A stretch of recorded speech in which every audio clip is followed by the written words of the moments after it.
Okay guys, hari ni kita nak tunjukkan keberkesanan metal treatment. Okay guys, kita tunjuk dulu permukaan dia. Sebelum tu, kita tuang minyak brand X. Okay, ni minyak brand X ya. Sebelum pakai metal treatment. Okay, jadi kita letak sini dulu.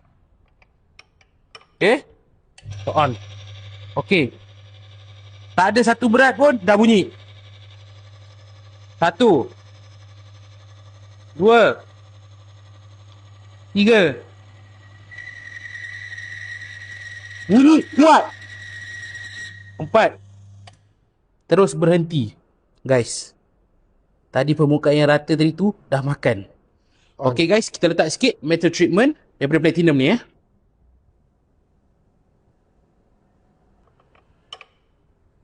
Sekarang kita on.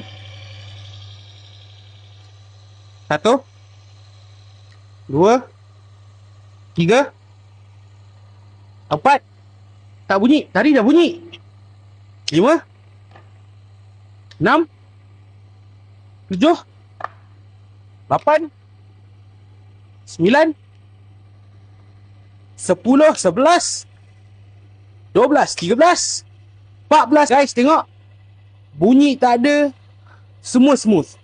Jadi, itulah perbezaan antara korang pakai metal treatment ataupun tak pakai. Jadi korang tunggu apa lagi? Sekarang dah ada kat beg kuning untuk RM98 saja 240 ml. Dapatkan sekarang.